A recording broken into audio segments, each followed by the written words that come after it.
Hi guys, meron tayong arrange na may chocolate bouquet. Ayan, naka-ready na yung chocolate. Naka-stand na siya. Nilalagay na natin yung baby rose na red. Ayan. Kinat ko lang yung mga nasa ilalim kasi hindi rin naman siya makikita pag in-arrange natin yung baby rose. Ganyan po. Ayan. So, kinuha ko yung mga pinutol ko. Tapos dinuktungan ko ng stick para maiangat natin din siya. Sayang din kasi hindi rin naman siya makikita. Kung kikat natin, ayan, may lalagay natin siya sa ibabaw. So ayun yung purpose nun kung bakit ko siya kinat. Then lalagay na natin yung mga red rose. Ayan, red rose natin. I-level lang natin yung red rose bago natin ikat para naka-level yung mga red rose. Ayan. Bali, 3 baby rose lang po yan at 10 rose ang i-arrange natin sa chocolate.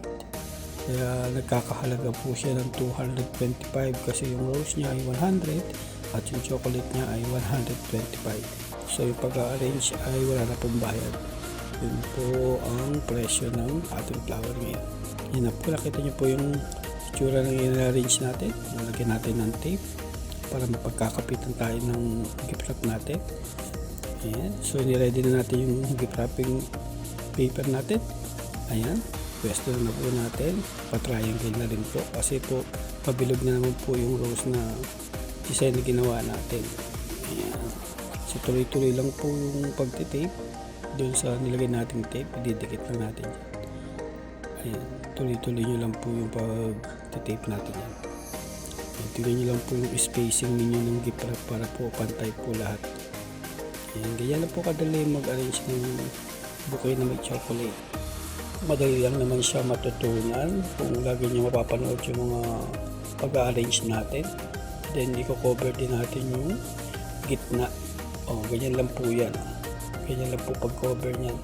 Nag-fold na naman po ako ng square na gift wrap natin. Yung basic na pagpo-fold. Tapos ilalagay natin yun dyan sa gitna papuntang ilalim para cover na po siya lahat. Tuloy-tuloy nyo lang po yan. So kung titignan nyo po, 4 side lang po siya. Ayan. Ganyan lang po. Tuloy-tuloy lang yun yung pagtitape. Tapos mamaya, lalagyan na po natin yan ng ribbon. Maraming salamat po sa mga tumatapos ng video ko. Salamat po sa mga sumusuporta. God bless po sa inyong lahat. Tuloy na po natin yung pag-gift wrap. Ganyan po. Ayan, nakuha na po natin. Tapos lalagyan na po natin ng red ribbon. Siyempre, pag ang rose ninyo ay red, pero ang ribbon ninyo ay red din para combine. Ayan.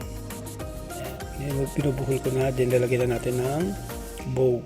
Ayan, niready ko na yung bow. Ganun po yung bow na ginawa. Kasi attach natin, idoktor natin. Tapos ibubuhol lang natin yan. Tapos ikakat natin yung mga sobrang mahabang ribbon, yung mga sobra. Ayan. Then, ayan, ikalat lang natin yung mga ribbon na yan. Ayan, para maging bow. Ayan.